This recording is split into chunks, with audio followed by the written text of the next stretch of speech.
Comment faire pour faire en sorte que les agents de la fonction publique ne soient plus perçus par les usagers, par les citoyens, comme étant des gens qui ne viennent pas au travail à l'heure, par exemple, ou qui ne sont pas à leur poste entre midi et 2, qui vont au village le jeudi, qui ne travaillent pas le vendredi. Ils ne sont pas les seuls à aller au village le jeudi, attention. Hein. Enfin, c'est des clichés que moi je vous remonte parce que vous êtes il y a partout des brebis galeuses.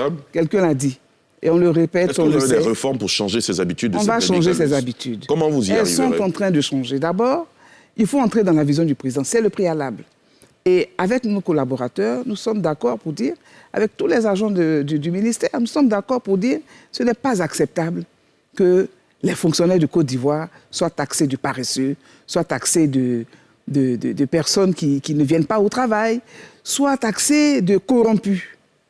Donc voici les quelques plaies de cette administration-là. Et nous voulons regarder en face nos problèmes. Vous avez commencé à les attaquer, ces problèmes? On les attaque. On les attaque, attaquer. Bon, c'est vous qui utilisez le mot. Oui, les adresser, je veux dire. On s'y attache. On s'y attache de façon très responsable. Le premier exercice a consisté à reconnaître qu'il y a des problèmes. Nous sommes tous d'accord pour dire qu'il y a des problèmes. Le second exercice est de nous accorder sur la marche à avoir, la démarche. Et donc, nous avons adopté une charte d'éthique et de déontologie.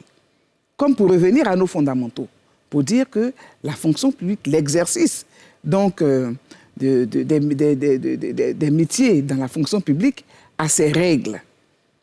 La responsabilité, l'équité, d'accord, la qualité du service public, l'accueil, la bonne gestion du service public, tout cela nous a amené, par exemple, dans le cadre de l'organisation des concours administratifs, à revoir notre mode de fonctionnement pour cette session.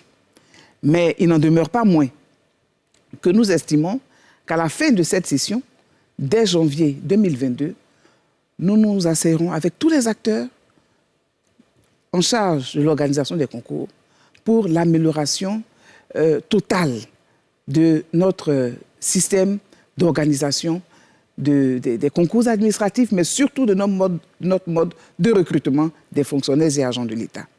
Alors, quelles sont ces réformes que nous avons entreprises dans le cadre des concours administratifs? D'abord, je vous l'ai dit, tous les acteurs se sont engagés à travers la charte d'éthique.